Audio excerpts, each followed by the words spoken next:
Today, I'm going to talk about how you may have become an expert in the wrong thing. And the wrong thing I refer to is pattern leakage. Pattern leak, in my view, is when we have a neurological subroutine which we play and replay over and over. It becomes a loop, a feedback loop, in fact. We're going to look at some of the ways that we can get very good at leaking and replicating patterns which don't serve us. Take the example of one of my clients, Doug. He's very reliable, he's very available, he's very flexible, he's always there to help. Unfortunately, Doug has attracted the wrong kind of person. He attracted a colleague who we'll call Sarah. And Sarah was always screwing up, but always letting Doug fix the problems. Doug ended up always covering for Sarah, and Sarah came to rely on Doug for this service. So Doug was locked into a subroutine. He was locked into a pattern leak. He was a nice guy who couldn't say no. And if he tried to say no, he would get very negative responses from Sarah. This led Doug to burning out as he increasingly took up more work and more of his own bandwidth in order to cover for Sarah's inadequacies. And if he said no, Sarah would look surprised, then hurt, and then put Doug back on the treadmill by guilting him into doing the right thing.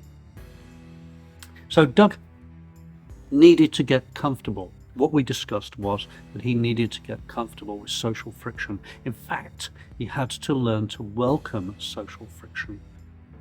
He needed to develop his early warning system and be aware of when the tsunami was coming, so that when Sarah was going to come to him with demands, with situations and with critical factors that Doug was supposed to be cleaning up for her, he would be prepared to say no. But not only would he be prepared to say no, he'd be prepared to say no without apology. He had to rehearse this, and he had to know when to use it. And guess what? Sarah, who would act surprised and who would look hurt and huffy and flounce away, would eventually come round to Doug's way of thinking, and instead of expecting Doug to always pick up the pieces for her, Sarah decided that Doug had a better value stack, that Doug had more going for him, and Doug was deserving of better respect. And as I said to Doug when we were rehearsing these situations, or when he was rehearsing his unapologetic no's, and when we were sketching out his early warning system and where the problems were going to arise, I said, don't worry, Doug, don't worry. Sarah will find someone else to do her bidding. But in this case, it simply isn't going to be you. So what we did was we took Doug's expertise in one area, which was pattern leakage, and we stopped the leak and we replaced it, with something else that he could be good at. We replaced Doug's pattern leaks with pattern integrity. We created a situation whereby Doug, instead of being the nice guy that was always going to bail out the others around him, became more of a rock, more of a comfort, and more respected in his role. If you find yourself pattern leaking, you need to take stock. Have a look at what situations cause pattern leaks. Develop your early warning system so that you can offset them before they happen.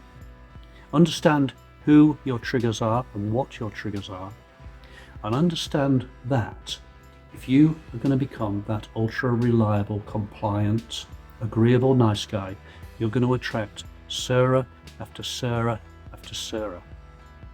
And guess what? Sarah after Sarah after Sarah, none of them are going to be interested in you. They're only going to be interested in what they can get from you. Remember, nobody is going to buy the cow if they're getting the milk for free. So, in Doug's case, he had to learn to say no. He had to learn to embrace social friction, and as a consequence of this, he gained respect and he also gained a lot of peace of mind, shall we say. He stopped being so anxious. He stopped being caught in a fight or flight loop. He stopped freezing when challenged. All in all, Doug's life improved. He was able to ripple out his work with Sarah into other areas of his life. He was able to take the idea of it's okay to be assertive and it's okay to say no into his more romantic areas of life. He was able to relate to his offspring better. And all in all, Doug, by realizing that he'd been running a pattern leak subroutine, having named it and having shamed it, was able to pull himself out of the dive and get on with his life with a much better outlook. If you feel that you're having pattern leaks and you'd like to improve your outlook like Doug did, feel free to contact me. I'm developing a 5-day challenge, a tiny challenge, just along these lines. I'd be talking about pattern leaks, how to diagnose them, talking about linguistic betrayals, how we betray ourselves with the words we use. We're talking about how to audit your early warning system. I'll be talking about how to stop saying sorry and being overly apologetic and compliant and agreeable for all the wrong reasons. I haven't tried this process on Doug yet. Doug is doing very well on the bare minimum that we've discussed. And I dare say that as we go forward, I'm going to use Doug as a bit of a guinea pig. He doesn't know this yet. And I can report back to you out in YouTubersphere how it went. Oh, by the way, Doug isn't his real name, just so you're aware of that.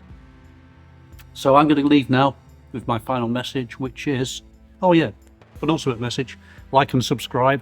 Yeah, no, all the usual. But if you don't want to like and subscribe, yeah, that's cool too. I don't want people liking and subscribing just because I say like and subscribe. I want people liking and subscribing because they actually like what I'm doing and are willing to subscribe. Two different things, really. Anyway, enough of that.